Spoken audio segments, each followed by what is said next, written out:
저는 오늘 다윗 왕국의 영광과 그림자 사무엘 하강의 19번째로 사람들을 통해 나를 다루시는 하나님이라는 제목으로 하나님 말씀 증거하도록 하겠습니다. 우리가 인생을 살다 보면 우리를 참으로 힘들게 하는 것은 어떠한 그 특정한 상황보다 오히려 어떤 사람일 때가 더 많죠.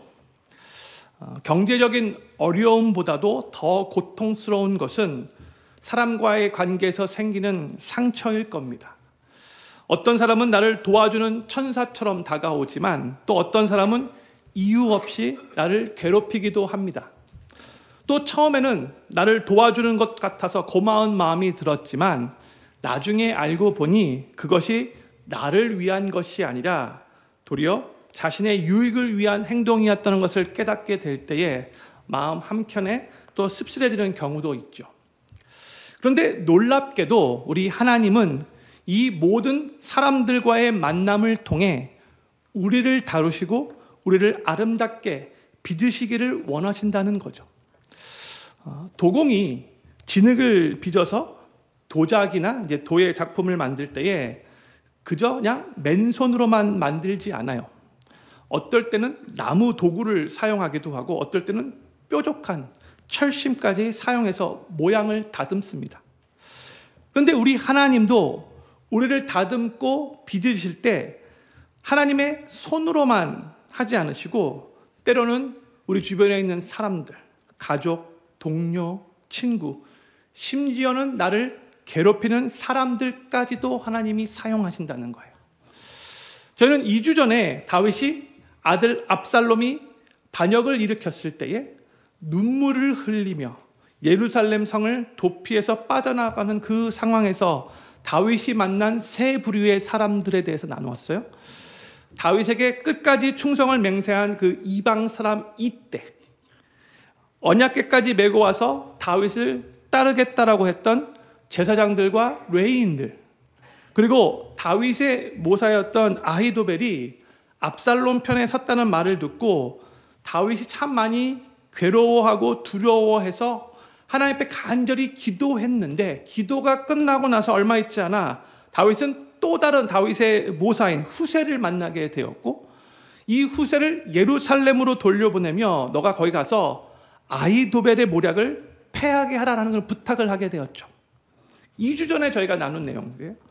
오늘 본문 말씀에서는 다윗이 피난 가는 그 길에서 또 2명의 사람을 더 만나게 되는데 하나는 무비보셋의 종이었던 시바를 만났고 또 하나는 베냐민 지파의 시므이를 만나게 되는데 이 두 사람과의 만남을 통해서 하나님께서 다윗을 어떻게 다루시고 어떻게 다듬으시는가를 오늘 말씀을 통해서 보실 수 있기를 바라요.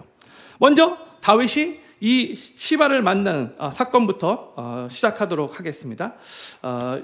오늘 본 말씀 16장 1절 말씀 우리 같이 읽도록 하겠습니다. 시작. 다윗이 마루턱을 조금 지나니 무비보셋의 사환 시바가 안장 지은 두 나귀의 떡 200과 건포도 100송이와 여름 실과 100과 포도주 한 가죽 부대를 싣고 다윗을 맞는지라 했어요. 다윗이 아들 압살롬의 반역으로 인해 급히 피난길을 떠났는데 이 무비보셋의 종 사환이 두 나귀와 많은 음식을 싣고 와서 다윗을 만난 거예요. 형님들 무비보셋이 누군지 다 기억하시죠? 요나단의 아들이면서 사울 가문에서 유일하게 살아남은 자죠. 그런데 그가 어렸을 때에 유모가 그를 떨어뜨려서 쩔뚝발이가 되었던 자잖아요. 그리고 다윗이 이제 이스라엘의 왕이 되고 나서 이 무비보셋을 찾아 그에게 은혜를 베풀면서 사울 왕의 모든 재산을 그에게 회복시켜 주었고 또한 그에게 왕자의 신분까지도 회복시켜 주었어요. 그렇죠? 우리가 이 내용 같이 나누었어요. 그런데 이 무비보셋의 종인 이 시바가 지금 도피길에 오른 다윗에게 나귀 2마리와 함께 많은 음식을 가지고 찾아온 거예요.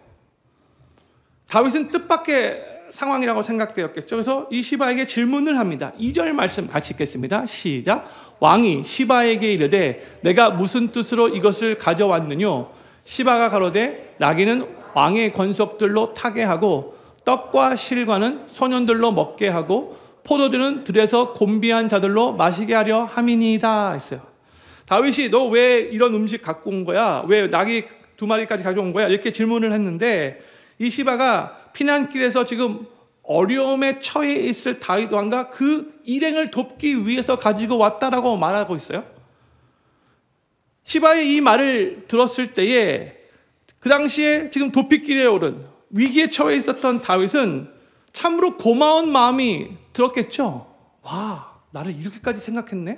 이런 생각이 들었을 거예요. 근데 다윗이 이제 그 상황에서 한 가지 질문을 더 합니다. 3절 말씀 같이 읽겠습니다. 시작. 왕이 가로되 내 주인의 아들이 어디 있느뇨? 시바가 왕께 고하되 예루살렘에 있는데 저가 말하기를 이스라엘 족속이 오늘 내 아비의 나라를 내게 돌리리라 하나이다 했어요. 다윗이 너의 주인 무비보셋은 지금 어디 있니? 이렇게 질문을 한 거예요. 그때 시바는 그는 지금 이 압살롬의 반역으로 인해서 당신 다윗 왕이 도망가는 이 상황을 이용해가지고 사울 가문으로 다시 왕권을 되찾게 하기 위해서 지금 뭔가를 꾀하고 있습니다. 이렇게 말한 거예요. 성도님들, 시바의 이 말이 진실인가요? 아니죠. 지금 이 시바는 정치적인 그 혼란을 틈타서 다윗에게 환심을 얻고 자기의 주인까지 거짓 음해하면서 배반하고 있는 거예요. 그리고 지금 시바가 다윗에게 가지고 온 낙이 2마리와 그 많은 음식들은 엄밀히 말해서 자기 게 아니죠. 종인데 어떻게 소유물이 있겠습니까? 자기 주인의 것이에요. 자기의 주인의 것을 가지고 지금 생색내고 환대하고 있는 거예요, 다윗에게. 왜요? 지금 자기의 주인 이 무비보셋은 쩔뚝발이어가지고 잘 이동하기가 어렵잖아요. 자기 마음대로 주인의 나귀와 음식을 가지고 와서 다윗 왕에게 환대를 베풀며 자기 주인까지 거짓으로 음해하고 있는 거예요. 참 나쁘고 악한 사람이에요. 기회주의자. 그렇죠? 그런데 다윗은 시바의 이 말을 듣고 이제 어떻게 반응을 하는가? 4절 말씀 같이 읽겠습니다. 시작. 왕이 시바더러 이르되 무비보셋에게는 있는 것이 다 내 것이니라. 시바가 가로되 내가 절하나이다. 내 주 왕이여 나로 왕의 앞에서 은혜를 입게 하옵소서 하니라 했어요.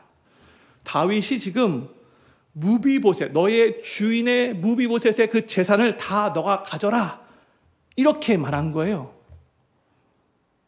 지금 다윗이 정확하게 분별하지 못하고 이 악한 사람 시바의 속임수에 넘어가서 무비보셋의 전 재산을 이 시바에게 준 거예요. 참으로 안타까운 결정인 거죠. 왜 다윗이 이 상황에서 이 거짓말에 넘어갔을까요? 다윗은 지금 자신의 아들 압살롬에게 반역을 당한 상태죠. 또 거의 대부분의 이스라엘 백성들도 다윗에게 한순간에 등을 돌렸어요. 그리고 그와 절친이었던 그의 아주 친밀한 이 모사였던 아히도벨마저도 지금 다윗을 배신하고 압살롬의 편에 서 있는 상황이잖아요. 지금 바로 그 상황에서 다윗이 많이 힘들고 괴로운데 자기가 전에 은혜를 베풀었던 이 무비보셋이 자기를 배반했다는 이 소리를 듣고 나서 심리적으로 더욱더 민감하게 반응했던 것 같아요. 왜냐하면 지금 주변에 있는 거의 대부분의 사람들이 자기를 지금 배신한 상황이거든요. 와, 저 무비보셋마저도 나를 배신한 거네? 순간적으로 이런 생각이 들었던 것 같아요. 근데 무엇보다도 지금 다윗은 아주 힘든 상황 가운데 있는데 이 시바가 자원해서 많은 음식을 가지고 와 다윗을 막 환대하며 다윗에게 너무 잘해주니까 그 상황에서 마음이 쉽게 흔들릴 수밖에 없었던 거죠. 그렇죠? 형님들, 우리가 많이 힘들 때 누군가가 우리에게 먼저 다가와서 우리를 따뜻하게 맞이하고 우리를 환대해 주며 친절하게 대해 주잖아요. 먼저, 내가 부탁하지도 않았는데 먼저. 그러면 우리는 자연스럽게 그 사람에게 마음이 열리고 그의 말과 행동을 믿고 싶어지죠. 이것이 인간적인 우리의 모습인 거예요. 그렇죠? 그러나 바로 그때가 영적으로 가장 조심해야 할 순간이기도 합니다. 왜냐하면 힘들면 힘들수록 우리는 사람의 환대와 배려의 마음을 빼앗기가 쉽고 그 결과 마땅히 봐야 할 것을 보지 못하고 잘못된 판단이나 결정을 내릴 수 있기 때문에 그래요. 성도님들, 하나님은요, 좋은 사람처럼 보이는 만남을 통해 우리의 분별력과 신앙의 깊이를 다듬으신다는 것, 오늘 마음에 새길 수 있기를 바라요. 환대와 호의가 넘쳐날 때일수록 우리는 사람의 말보다도 하나님의 뜻을 더 깊이 묻고 이 시바와 같은 사람에게 속지 않도록 사람을 의지하지 않고 오직 주님만 의지하는 마음을 지켜야 한다는 거죠. 섣부른 결정 대신 영적 분별력을 하나님께 구하며 기도로 주님 앞에 머무를 때에 하나님은 우리의 삶을 바른 길로 인도하실 거라는 것을 믿으시기 바랍니다. 저는 필그림교회 모든 성도님들이 위기와 혼란의 때에도 사람들의 환대와 호의의 마음을 빼앗겨서 잘못된 결정을 내리시지 않기를 바라고 먼저 하나님의 뜻을 구하면서 하나님의 분별력을 받으시고 오직 하나님만 의지하며 하나님만 신뢰하심으로 바른 진리의 길로 인도함을 받는 복된 인생을 사시게 되기를 우리 구주 예수님의 이름으로 간절히 축원합니다. 시바는 공경에 처한 다윗을 환대하며 거짓 쇼를 했어요. 자신의 주인까지도 거짓으로 모함하며 결국 자신의 탐욕을 채운 거예요. 그리고 시바는 자기 주인인 무비보셋의 전 재산을 가로챘어요. 그 목적을 가지고 다윗에게 먼저 나왔던 거예요.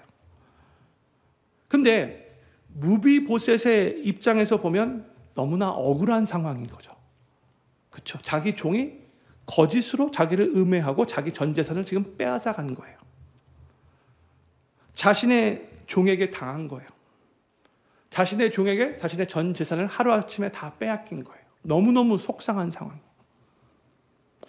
그런데 성도님들, 우리 인생에 우리에게 유익이 되고 우리에게 복이 되는 만남만 있으면 너무나 좋겠는데 안타깝게도 우리의 삶을 볼 때에도 이런 시바와 같은 사람을 만날 때가 있어요.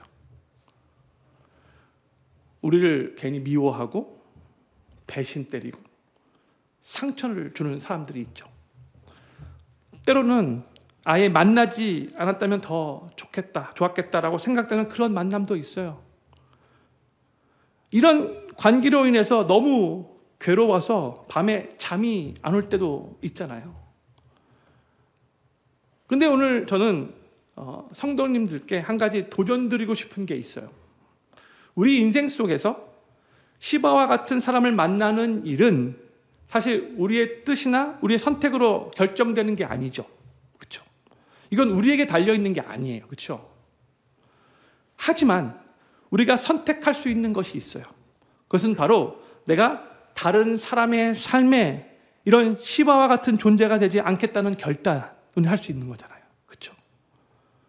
오히려 나를 만나는 사람들이 나로 인해 만남의 축복을 받았다라고 고백할 수 있도록 나의 삶이 축복의 통로가 되기를 사모하며 노력할 수 있는 것이죠. 그러한 삶을 살게 해달라고 오늘 기도하실 수 있기를 바라요. 제가 갓 태어난 아기들을 위해서 축복 기도를 해줄 때마다 그리고 종종 제 자녀들을 위해서 기도해 줄 때에도 꼭 빼먹지 않고 하는 기도가 만남의 축복을 위한 기도예요. 좋은 친구들 많이 만나게 해달라고, 좋은 선생님들 많이 만나게 해달라고, 좋은 영적 지도자들 많이 만나게 해달라고, 또한 때가 돼서 좋은 배우자 만나 정말 계속해서 믿음의 가정 이끌어가게 해달라고 만남의 축복을 위해서 기도를 하죠. 그런데 거기서만 끝나지 않고 하나 더 추가해요. 그런데 하나님, 무엇보다 이 아이를 만나는 사람들마다 이 아이로 인해 만남의 축복을 누리게 하여 주시옵소서. 성도님들, 성도님들의 자녀들, 성도님들의 손주들을 위해 기도하실 때에도 이렇게 기도하실 수 있기를 바라요. 그런데 마찬가지로 저는 필그림교회 모든 성도님들이 관계로 인해 많은 실망과 괴로움과 상처를 받으며 살아가는 이 시대 가운데서도 우리의 삶이 절대로 이 시바와 같은 존재가 되지 않기를 바라고, 도리어 우리를 만나는 사람들마다 만남의 축복을 받았다라고 고백하며 감사하게 되기를, 그러한 축복의 통로의 삶을 살아가시게 되기를 우리 구주 예수님의 이름으로 간절히 축복합니다. 이번에는 다윗이 시므이를 만나는 내용을 나눌게요. 5절과 6절 우리 또 같이 한번 읽도록 하겠습니다. 시작. 다윗 왕이 바후림의 이름에 거기서 다윗의 집 족속 하나가 나오니 게라의 아들이요 이름은 시므이라. 저가 나오면서 연하여 저주하고 또 다윗과 다윗 왕의 모든 신복을 향하여 돌을 던지니 그때의 모든 백성과 용사들은 다 왕의 좌우에 있었더라 했어요. 다윗 왕이 감람산을 지나 바후림에 이르렀을 때에 사울 왕의 집 족속 중에 하나인 게라의 아들 이 시므이가 피난길에 서 있었던 다윗에게 먼저 나와서 다윗을 쫓아가며 계속해서 저주를 퍼부었어요. 이 바후림이라는 마을은 베냐민 지파에 속한 지역이에요. 형님들 잘 아시다시피 사울 왕이 베냐민 지파 출신이잖아요. 그렇기 때문에 이 마을 가운데 많은 사람들이 사울 가문을 대신해서 다윗이 왕이 된 그 사실 때문에 마음속 깊이 못마땅하게 여기는 사람들이 많이 있었겠죠. 그 가운데 특히 사울의 친족인 이 시므이는 베냐민 지파 사람들 사이에서 리더격 인물로 인정받던 사람 중에 하나예요. 지금 이 시므이가 마을 사람들의 지지와 그 분위기를 등에 업고 다윗을 향해 공개적으로 저주를 퍼부었던 거예요. 또한 다윗과 함께하고 있었던 다윗의 신하들과 용사들과 또 다른 백성들을 향하여 돌까지 던졌어요. 근데 시므이가 혼자서 이 일을 할 수 없는 거예요. 베냐민 지파를 등에 업고 자기가 대표로 이 일을 한 거예요, 지금. 그리고 7절과 8절에서는 다윗을 향해 아주 강력한 말을 서슴지 않고 퍼붓습니다. 7절과 8절 말씀 제가 읽겠습니다. 시므이가 저주하는 가운데 이와 같이 말하니라. 피를 흘린 자여, 비루한 자여, 가거라 가거라. 사울의 족속의 모든 피를 여호와께서 내게 돌리셨도다. 그 대신에 내가 왕이 되었으나 여호와께서 나라를 내 아들 압살롬의 손에 붙이셨도다. 보라, 너는 피를 흘린 자인 거로 화를 자치하였느니라 했죠. 여기 보면 시므이가 다윗을 향하여 이 7절 보면은 피를 흘린 자여, 비루한 자여라고 막 저주를 퍼붓고 있어요. 비루한 자, 저희가 보통 사용하는 단어가 아닌데 뭘 의미하는가? 영어로 worthless man이라고 번역되었는데 이제 히브리어로는 벨리야일이라는 그런 단어인데요. 하나님께 아무 유익도 없는 무가치하고 사악한 인간이라는 그런 뜻을 가진 단어예요. 지금 시므이가 다윗에게 이 피를 흘린 자여, 이 비루한 자여라고 이렇게 외쳤는데 이 말은 너가 사울의 집에 피를 흘리고 그 왕위를 빼앗더니 이제 하나님이 너에게 그 죄값을 갚으시는 거야. 너는 이제 하나님께 버림받고 무가치한 사악한 자다. 이런 의미로 이 비루한 자여 이렇게 선포한 거예요. 그런데 성도님들, 사울의 왕위를 패하고 다윗을 기름 부어 이스라엘의 왕으로 세우신 분은 하나님이시잖아요. 다윗이 자기의 힘으로 사울을 죽이고 이스라엘의 왕이 된 게 아니에요. 저희가 이미 나누었죠. 다윗은 하나님의 때를 기다렸어요. 사울 왕을 죽일 수 있는 기회가 무려 2번씩이나 있었는데 죽이지 않았어요.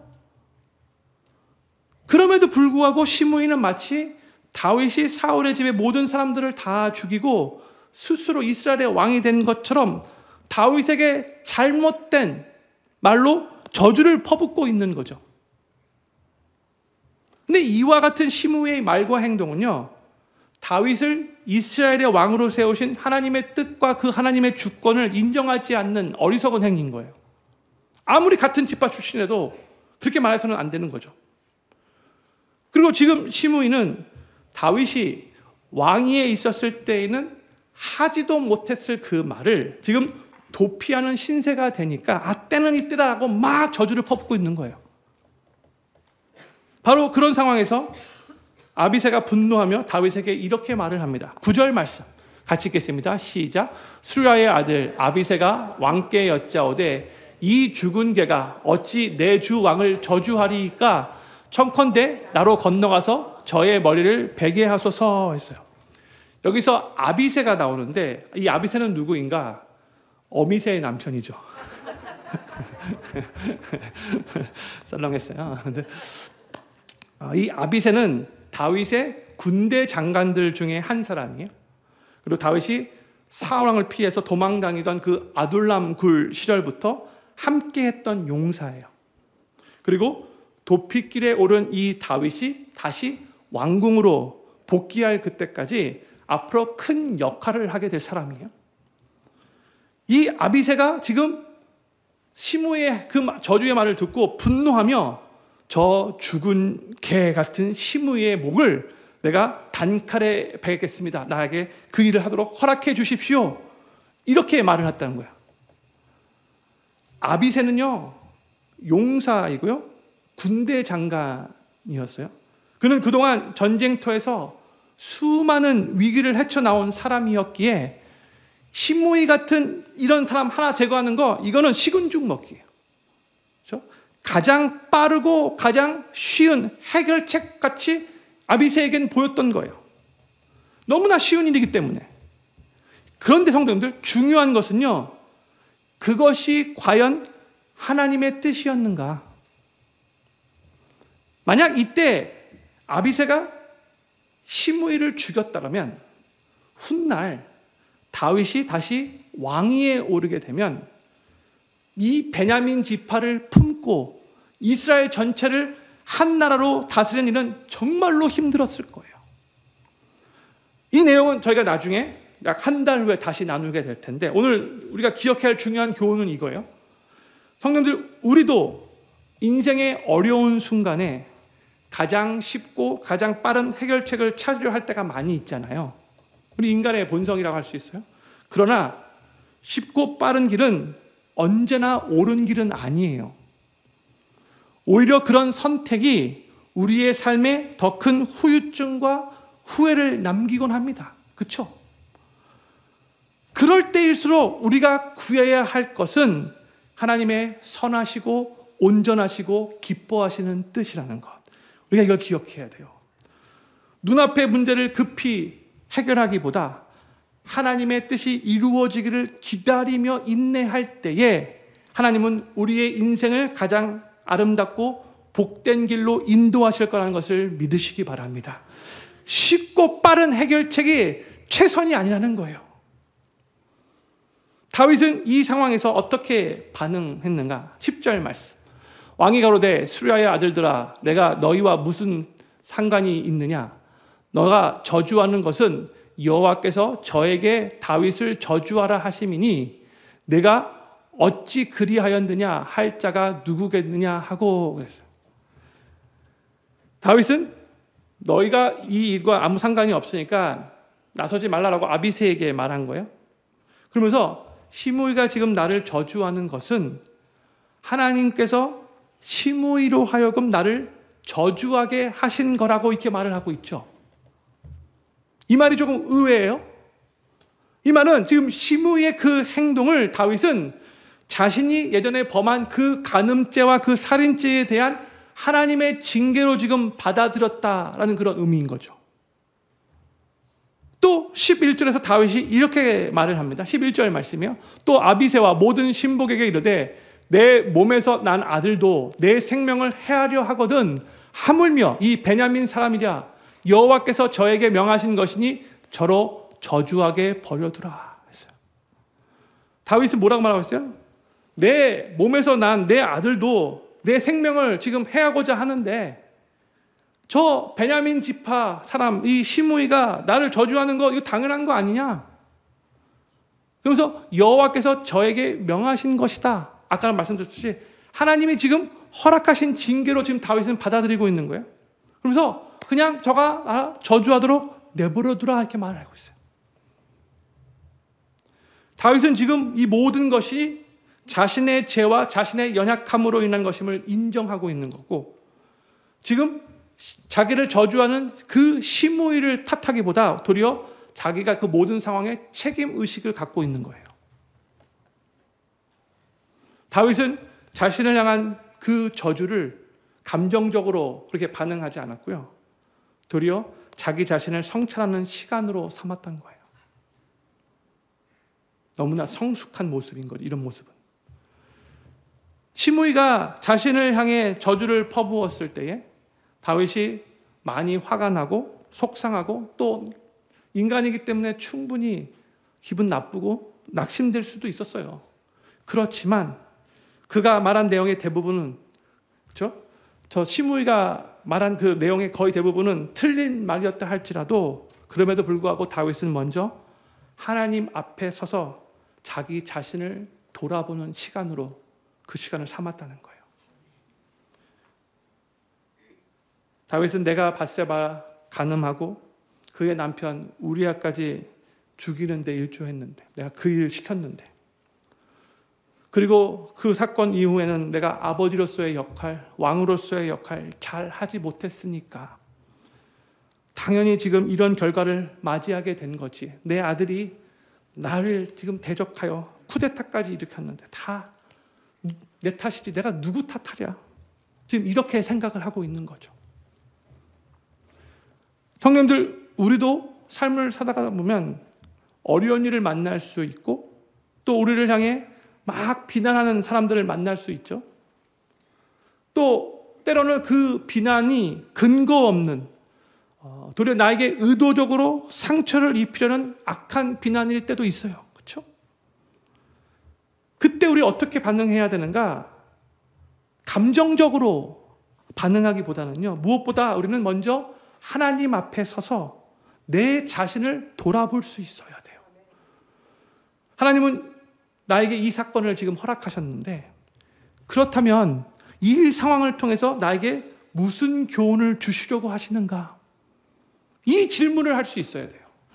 나는 정말로 힘들게 하고 괴롭게 하는 사람들을 만나게 되면 하나님은 저 사람을 통해 나를 어떻게 다듬으시려고 하시는가?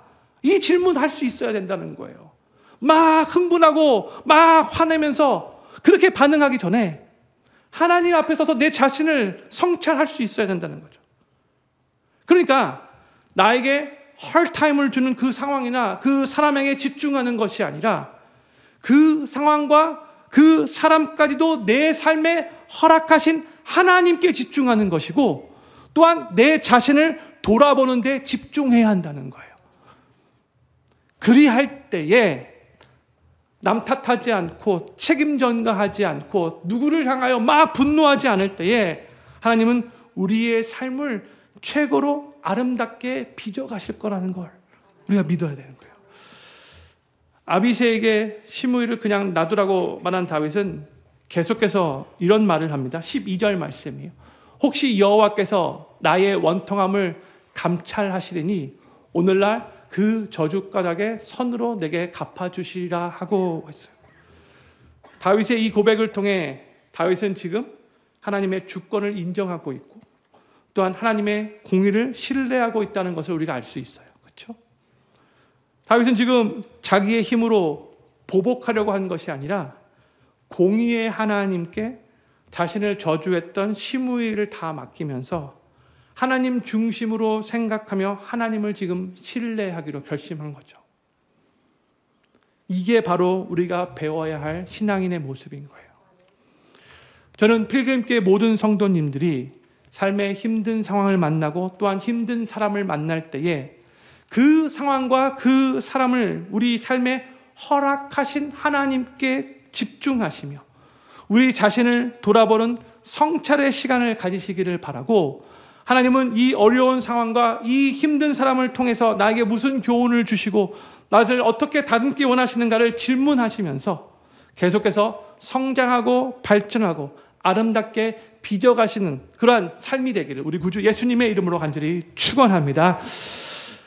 다윗이 아비새에게 시므이를 놔두라라고 했더니 이제 시므이는 어떤 행동을 하는가? 13절 말씀. 다윗과 그 종자들이 길을 갈 때에 시므이는 산비탈로 따라가면서 저주하고 저를 향하여 돌을 던지며 티끌을 날리더라 했어요. 시므이를 그냥 놔뒀더니 이제는 계속 산비탈까지 따라가면서 계속 저주하고 돌을 던지고 티끌까지 날렸대요. 그러니까 시므이가 하는 행동이 더 심해지고 더 악화되었다는 뜻이죠. 근데 성도님들, 우리 삶에도 이럴 때가 있어요. 내가 큰 마음 먹고 힘든 상황 속에서도 그래도 결심하고 훌훌 털어버리려고 했는데 더 이상 내가 그 사람에게 매이지 않고 내 삶 정말 최선을 다해 살기 위해서 이렇게 결심하고 노력하고 있는데 저쪽에서 계속해서 더 심하게 나오는 거예요. 왜 나를 가만 놔두지 않냐고. 나는 지금 내 삶 살고 싶은데 왜 계속해서 시비 거냐고. 이런 마음이 들 때가 있죠. 그러면 그때 어떤 생각이 들어요? 괜히 놔뒀나? 후회가 되죠. 그냥 아비새에게 조용히 처치하라고 말할 걸. 이런 생각이 들 수 있죠. 그렇죠? 근데 성도님들 아니에요. 원래 처음부터 올바른 결정하신 거예요. 잘하신 거예요. 상황이 악화돼도 처음에 마음 먹은 것이 바뀌어서는 안 돼요. 용서하기로 마음 먹은 거 끝까지 용서하기 위해서 노력하셔야 돼요. 다윗은 시므이가 저주할 때에 순간적으로 선택의 기로에 섰을 거예요. 저 자식이 저게 그냥 내가 지금 힘든 상황 가운데 있다고 지금 말을 함부로 하네? 복수할까? 내가 복수하지 않아도 그냥 아비새에게 맡겨버릴까? 아니면 그냥 용서할까? 다윗은 그 상황에서 충분히 인간으로서 복수를 선택할 수 있었지만 용서를 선택했어요. 그렇죠? 그리고 상황이 힘들어져 가고 더 시므이가 날뛸 때에도 계속해서 용서를 선택했어요. 근데 성도님들, 나를 욕하고 나에게 저주하는 사람을 용서하는 것은 정말 쉽지 않아요. 우리의 본성과 맞지 않아요. 용서라는 게. 그렇죠? 우리는 가서 갚아주는 게 더 쉬워요. 그리고 그 마음이 더 우리 안에 끌어오르죠. 근데 사실 용서라는 것은요, 우리의 인간적인 의지로 되는 게 아니에요. 참된 용서는 우리 자신에게로부터 나오는 것이 아니라 하나님께로부터 나오는 것입니다. 하나님은 아직 죄인 되었던 우리 인간들을 먼저 용서하시기로 마음먹으시고 하나님의 아들 독생자 예수 그리스도를 이 땅에 보내주셨죠. 그리고 이 땅에 인간의 몸을 입고 오신 예수님은 사람들이 예수님을 조롱하고 모욕하고 침뱉고 손으로 얼굴을 치고 그렇게 조롱하면서 예수님을 십자가에 못 박았을 때 그때 예수님은 뭐라고 기도하셨어요? 아버지여 저희를 사하여 주옵소서 자기의 하는 것을 알지 못함이니이다. 예수님이 십자가 위에서 하나님 앞에 기도한 내용인데 우리 같이 한번 성도님들 이 시간에 마음 가운데 용서해야 할 사람이 떠올린다면 예수님의 이 기도문이 우리의 각자의 기도문이라고 그렇게 믿음으로 생각하면서 같이 한번 천천히 같이 한번 읽기를 원합니다. 시작. 아버지 저희를 사하여 주옵소서 자기의 하는 것을 알지 못함이니이다. 아멘. 이게 바로 우리의 구원자이시고 우리의 주인 되시는 예수님의 성품이고요. 이 예수님을 믿는 우리 크리스찬들이 본받아야 할 모습인 거죠. 우리는 예수님의 십자가의 은혜로 먼저 용서받은 자가 되었고 이제는 그 십자가의 은혜를 세상 속에 흘려보내는 통로로 부르심을 받은 자들이에요. 사람들과의 관계는 종종 우리를 아프게 만듭니다. 큰 상처를 받을 때가 있어요. 오해가 생기고 말 때문에 정말 속상하고 잠이 안 오고 서운함이 쌓여갈 때가 있어요. 그때 미움과 보복은 즉각적인 해결책과 같이 보이지만 결국 우리의 영혼을 더 얽매이게 하는 사슬이 되는 거예요. 원수 사단 마귀의 속임수에 넘어가서는 안 돼요. 반면 용서하기는 참으로 어렵지만 하나님의 은혜와 하나님의 능력이 임할 때에 그 사슬이 끊겨지고 우리를 자유하게 합니다. 우리가 먼저 예수님의 십자가 앞에 설 때에 내가 먼저 그리스도 안에서 값없이 용서받았다라는 이 사실이 우리에게 다른 사람들을 용서할 수 있는 힘을 공급해 줍니다. 저는 필그림교회 모든 성도님들이 우리의 모든 죄를 이미 다 용서해 주신 예수님의 그 십자가를 붙들며 항상 용서를 선택하시기를 바라고, 우리의 용서로 인해 우리의 가정이, 우리의 일터가, 또 우리의 교회가, 우리가 사는 이 사회도 더욱 밝아지고 더욱 주님의 사랑을 경험하게 되기를 우리 구주 예수님의 이름으로 간절히 축원합니다. 우리 다 같이 자리에서 일어나셔서